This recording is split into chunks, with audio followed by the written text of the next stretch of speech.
दोस्तों जय हिंद। दोस्तों कल देश के प्रधानमंत्री ने 20 लाख करोड़ का आर्थिक पैकेज की घोषणा की, जो कि 10% है हमारी जीडीपी की। अमेरिका ने भी, ठीक है, उनका अंक ज्यादा है हमसे, लेकिन उनके जीडीपी का 10% ही खर्च किया है, जबकि उनके जो मौत के नंबर्स हैं, जो उनके संक्रमण के नंबर्स हैं, हमसे कई गुना ज्यादा हैं। तो हम उस दिशा में कि हम फाइनेंशियल स्टेबिलिटी कैसे लाएं और आगे जिसको कहते हैं ब्लेसिंग एंड डिस्गाइज कैसे सिद्ध करें, इसको ये जो कोरोना का संकट दुनिया भर में चल रहा है, मुझे लगता है कि भारत के लिए एक ब्लेसिंग एंड डिस्गाइज बनकर आया है। और आज जो बात की हमारी वित्त मंत्री महोदया ने, उसका पूरा फोकस जो था आज की बात का, वो था एमएसएमईज पर। वो मार्केट में तरलता जिसको हम कहते हैं, और इकोनॉमिक टर्म्स में कहते हैं लिक्विडिटी, में कॉमन मैन की भाषा में बात करने की प्रयास करता हूं हमेशा अपने लाइफ में। और आप कह सकते हैं कि पूंजी का बाजार में आना, जो कि पूंजी सिकुड़ गई है, जो बाजार में वर्तमान में नहीं है, उसके लिए जो पैकेज लाया गया है, उस पर जो कदम उठाए गए हैं, वो क्यों आवश्यक हैं, और उसके शॉर्ट टर्म, मीडियम टर्म और लॉन्ग टर्म तीनों बेनिफिट किस प्रकार के होंगे, तभी मैं कह रहा हूं कि हम सही डायरेक्शन में जा रहे हैं। देखिए, एमएसएमई का जो सेक्टर है, 90% एम्प्लॉयमेंट, चाहे वह ऑर्गेनाइज सेक्टर का हो या अनऑर्गेनाइज सेक्टर का हो, वह जनरेट करता है। जहां तक कि जो बड़ा कॉर्पोरेट होता है, वह केवल 10% एम्प्लॉयमेंट देता है, लेकिन अभी तक ये हुआ है कि ज्यादातर जो बैंक से जो फंड मिलता है, जो फंडिंग होती है, जो आपका और मेरा पैसा होता है, उस पर एकाधिकार ले जाता है बड़ा कॉर्पोरेट। लेकिन अब परिवर्तन किस प्रकार से किया जा रहा है कि एमएसएमई को कंट्रीब्यूशन ज्यादा बढ़ाया जाए, एमएसएमई को आगे लाया जाए। और एक बात और बताऊं, मैं आपको आंकड़ों के हिसाब से ही बात कर रहा हूं पूरी, कि एमएसएमई का जो शेयर होता है वह रूरल इंडिया में ज्यादा है। ज्यादा एमएसएमई अर्बन इंडिया के मुकाबले रूरल इंडिया में है। यही कारण है कि कृषि प्लस एमएसएमई, रूरल एमएसएमई हमारी जीडीपी का 45% बन जाता है कंट्रीब्यूशन में। तो इस एमएसएमई के बूस्ट से बहुत सारे फायदे हैं। पहली बात तो यह है कि कुछ लोग जो कह रहे हैं कि आपने आर्थिक पैकेज की जो बात की, पहले ही जो रेपो रेट कम किए थे। अब रेपो रेट क्या होता है मैं बता दूंगा आपको। दो तरह के रेट्स होते हैं, एक होता है रेपो रेट और होता है दूसरा reverse repo rate. Repo rate उसको कहते हैं कि जिस ब्याज दर पर रिजर्व बैंक ऑफ इंडिया जो है वो पैसा देता है दूसरी बैंक्स को, और रिवर्स रेपो रेट होता है कि जो बैंक्स हैं वो जिस दर पर रिजर्व बैंक ऑफ इंडिया को देते हैं, उसको रिवर्स रेपो रेट कहते हैं। जब रिजर्व बैंक ऑफ इंडिया अपना रेपो रेट कम करता है, तो बाजार में जो बैंक्स होते हैं वे सस्ते ब्याज पर पैसा दे सकते हैं। लेकिन ये एक बात बार बार आ रही है कि पहले भी जो इकोनॉमिक पैकेज की बात की थी, जो आरबीआई की तरफ से आया था, वह लेने वाले नहीं हैं। अब लेने वाले की बात नहीं है, ये बात यह है कि अगर कोई लेने भी जाता है तो जो हमारे बाजार में जो बैंकें हैं, चाहे उसको रेपो रेट कम मिल रहा हो, लेकिन देने में इंटरेस्टेड नहीं रहते, क्योंकि उनको ये लगता है ये पैसा वापस आएगा कि नहीं आएगा, उसकी गारंटी क्या है। और अभी जो नया आर्थिक पैकेज आया है, इसमें खुद भारत सरकार जो 4 वर्ष का जो लोन होगा, जो एमएसएमईज को जाएगा, उसमें खुद भारत सरकार सोवरेन गारंटी लेगी कि ये पैसा वापस आने का। तो अब बैंकों के लिए एक मार्ग प्रशस्त होता है कि वो लोन डिसबर्समेंट शुरू करे बाजार में। दूसरा, आप ये कह सकते हैं कि इससे तो ठीक है, ये तो आपने बात कर दी कि एमएसएमईज को, छोटे लघु और मंझले उद्योगों के लिए आपने बात कर दी कि उनको पैसा मिलेगा, लेकिन कॉमन व्यक्ति का क्या होगा? मैं कॉमन व्यक्ति पर ही आ रहा हूं। देखिए, हमने देखा कि बहुत सारे हमारे जो मजदूर वर्ग के लोग थे, वे चले गए अपने गांवों में। और जिस प्रकार मैंने बताया था अभी आपको कि एमएसएमई का जो ज्यादा एमएसएमई है वो ग्रामीण अंचल में है कंपेयर टू अर्बन सेक्टर। तो ये जो एम्प्लॉयमेंट जनरेशन होना है ये ग्रामीण आंचल में होना है, क्योंकि जो लोग गए हैं वे गांव में ही रहकर काम करें, उसके लिए आवश्यक है उनको वहीं रोजगार प्राप्त हो। उसके लिए आवश्यक है कि रूरल बेस्ड इकोनॉमी को, रूरल बेस्ड एमएसएमई को प्रोत्साहन दिया जाए। दूसरा, जो वर्तमान में चल रही यूनिट्स हैं उनको बहुत सारे बेनिफिट्स दिए हैं, जिससे जो कामगार लोग हैं उनको लाभ मिलता है। किस प्रकार से मिलता है? Tax deduction at source. ठीक है, आज वो कम हो रहा है, आज 25% कम होगा, वो बाद में आप इनकम टैक्स में दोगे, लेकिन आवश्यकता तो आज है कि मार्केट में यदि लिक्विडिटी बढ़ाना है तो लोगों की जेबों में पैसा होना चाहिए। अब पैसा कैसे आएगा? जैसे कि जो प्रोविडेंट फंड का सरकार ने किया कि 3 माह की अवधि और बढ़ा दी, उसमें विस्तार दे दिया। 3 माह की अवधि बढ़ाने का आप सिंपल फॉर्मूला समझें कि 24% के लगभग होता है प्रोविडेंट फंड।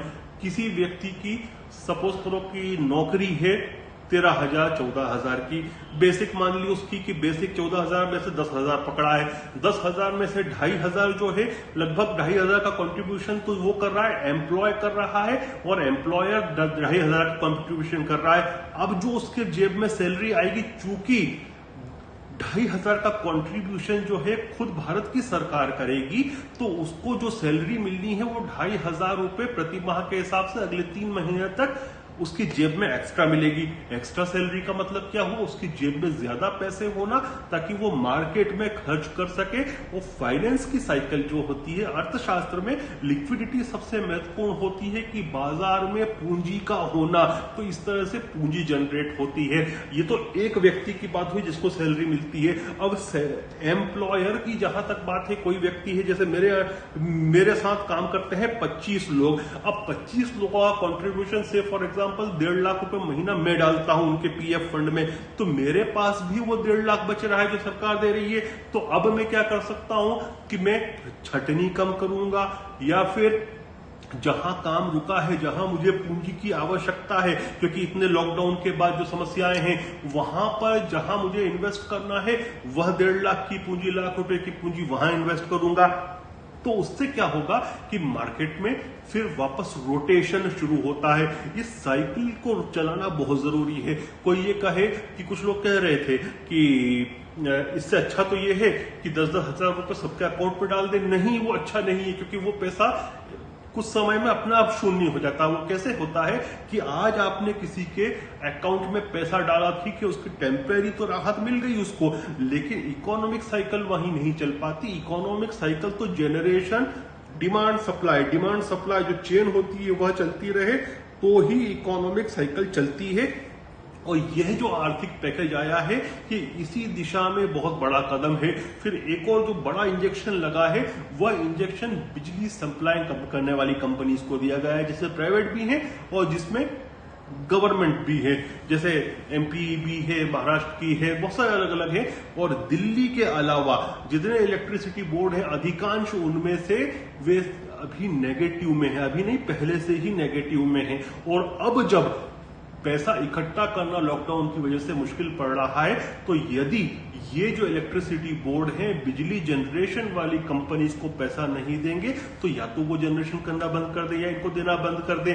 फिर उसका परिणाम क्या होता है मार्केट में कि या तो वो लोगों की बिजली काटना शुरू कर दे, लेकिन बिजली नहीं काट रहे हैं। इलेक्ट्रिसिटी बोर्ड क्यों नहीं काट रहे हैं? क्योंकि जो स्थिति परिस्थिति है, सब जानते हैं कि लॉकडाउन की वजह से लोगों को समस्या आएगी, गर्मी के दिन है, लोगों के पास पैसा नहीं है, तो उनकी वायबिलिटी रखने के लिए, उनके सर्वाइवल के लिए भी पैकेज दिया गया है। ठीक है, लोगों के पास जब पैसा आएगा तो देंगे, हमारे लोग ऐसे नहीं होते कि पैसा नहीं देते, पैसा देते हैं, लेकिन अभी उनको सर्वाइव करने के लिए उनको खड़ा करना भी जरूरी है।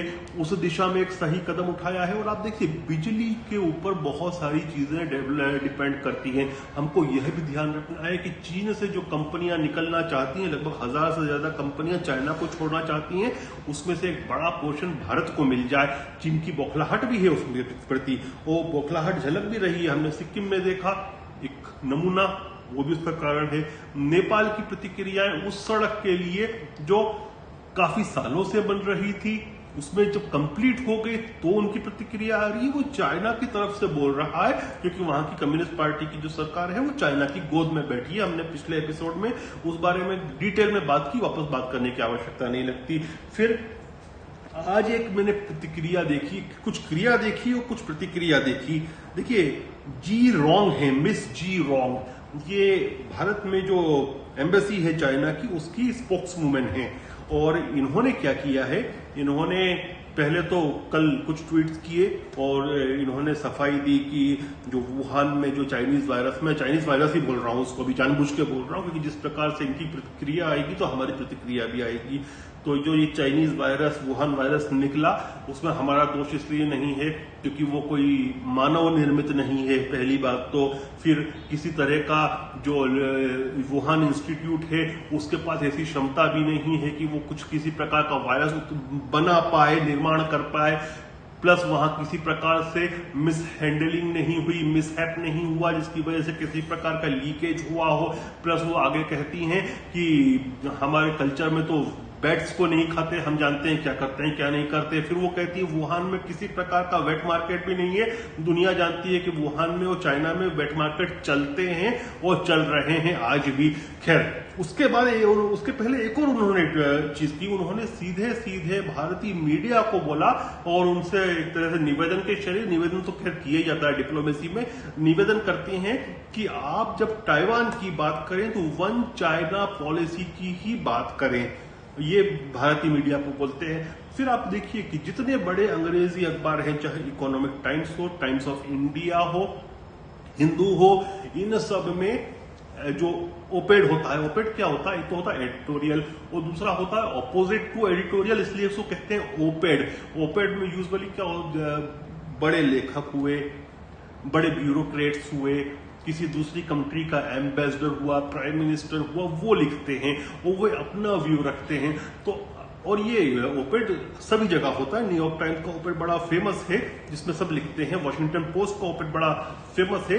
तो हमारे जो ओपेड्स हैं उसमें अभी इसकी संख्या काफी तेज वृद्धि से बढ़ गई है, चाइनीज ब्यूरोक्रेट्स की, चाइनीज डिप्लोमेट्स की, और वे जो हैं वो पूरा चाइनीज विजन बिल्कुल सख्ती से रख रहे हैं। तो ठीक है, कोई गलत नहीं है, क्योंकि ओपेड लिखवाने का तरीका है और हमारा देश में वाणी की स्वतंत्रता है, हम सबको देते हैं, लेकिन सब चीजों को कोरिलेट करें। और उसके बाद आज नितिन गडकरी जी का एक बयान आता है। अब आप देखिए, सब चीजों को कोरिलेट क्यों करना चाहिए, बिना कोरिलेशन कुछ नहीं होता। और फॉरेन मिनिस्टर ने नहीं दिया, ये गडकरी जी ने दिया है। तो गडकरी जी ने दिया है, सरकार के बड़े मंत्री हैं, लेकिन फॉरेन मिनिस्टर नहीं है। डिप्लोमेसी उसी को कहते हैं। उन्होंने कहा कि ये जो वायरस है ये मानव निर्मित नहीं, लैब निर्मित है। मतलब भारत ने संकेत दिया एक तरह से चीन को कि अपने सीमा में रहो, वरना फिर जो 5 आईज हैं उसमें 6th आई जुड़ सकती है। 5 आईज आज की तारीख में किसको बोलते हैं, वो ग्रुप ऑफ कंट्रीज जो बार बार चाइना से डिमांड कर रहे हैं कि वुहान में जाएं और हम शोध करेंगे कि ये जो वायरस है किस तरह से फैला, आपके वुहान इंस्टीट्यूट ऑफ वायरोलॉजी में हम शोध करें। ये कंट्रीज है United states, great Britain, Canada, अब ज्वाइन किया है, अभी तक 5 में नहीं था, न्यूजीलैंड, ऑस्ट्रेलिया और फ्रांस। अब अगर 6th आई इसमें इंडिया बनता है तो इनके लिए समस्या है। एक तरह से संकेत दे दिया गया है। अब देखने का मजा अभी आएगा 18 तारीख को। 18 तारीख को वर्ल्ड हेल्थ ऑर्गेनाइजेशन की एक ग्रैंड मीटिंग होती है जिसको वर्ल्ड हेल्थ अलायंस कहते हैं, और वो इस 18 तारीख को, इसका हेडक्वार्टर भी यूएन की तरह, डब्ल्यूएचओ की तरह जिनीवा में है। जो डब्ल्यूएचओ का हेडक्वार्टर की तरह वर्ल्ड हेल्थ अलायंस का भी जिनीवा में है। और 2016 तक ताइवान उसमें ऑब्जर्वर स्टेट की तरह आता था। लेकिन अभी क्या हो रहा है, चाइना का थोड़ा ज्यादा पावर बढ़ गया है जिस तरह से, उसकी वजह से ये हुआ है कि 2016 के बाद से उसको ऑब्जर्वर स्टेट में भी नहीं आने दे रहा है चाइना। अब अमेरिका और अमेरिकन अलायंस प्लस 5 आईज ये चाहते हैं कि किसी तरह से भी ताइवान को एज एन ऑब्जर्वर स्टेट इस बड़ी बैठक में बुलाए, जबकि चाइना चाहता है उसको ब्लॉक करना। तो भारत सरकार ने एक संकेत दिया है कि अपनी मर्यादा में रहो, वरना हम भी 5 आईज में 6 आई बनने में देर नहीं करेंगे। तो मुझे लगता है कि चाइना को चेक करना जरूरी है। हम अभी वही देखिए, एक पेट्रियट होने के नाते अभी हमारी लाइन वही है जो हमारी सरकार की है कि हम ताइवान को रिकॉग्नाइज नहीं करते हैं। लेकिन उसके बदले में चाइना को भी सोचना होगा कि उसकी हरकतें हमारे साथ कैसी होंगी, वरना हम भी पॉलिसी शिफ्ट कर सकते हैं समय आने पर। तो गडकरी जी का आज का जो बयान था वो बहुत इंपॉर्टेंट है, और चूंकि फॉरेन मिनिस्ट्री ने नहीं दिया इसलिए और भी इंपॉर्टेंट है कि ये चीन को भारत सरकार की तरफ से एक इनडायरेक्ट संदेश दे दिया गया है। अब देखते हैं 18 तारीख को क्या होता है, लेकिन भारत जो है आर्थिक रूप में सही दिशा में जा रहा है। जो एमएसएमई की बात की थी, एमएसएमई प्लस एग्रीकल्चर इस देश की रीढ़ की हड्डी बन सकती है अर्थव्यवस्था के मद्देनजर। तो मैं तो आपको कल भी कहा हूं कि ये लॉकडाउन समाप्त होता है, कोरोना क्राइसिस समाप्त होता है, तो मैं मध्य प्रदेश के मुख्यमंत्री के पास जाऊंगा, मुख्यमंत्री महोदय के पास, मैं पूरा विस्तृत प्लान रखूंगा कि कोऑपरेटिव फार्मिंग कैसे हो, उसको क्लब एमएसएमई से कैसे किया जाए, उसको बीमे से कैसे क्लब किया जाए ताकि सही प्राइसेस आए, उत्पादन सही हो, उससे खपत सही हो, बाजार में सही तरह से जा पाए। Let's hope for the best. जय हिंद, जय भारत।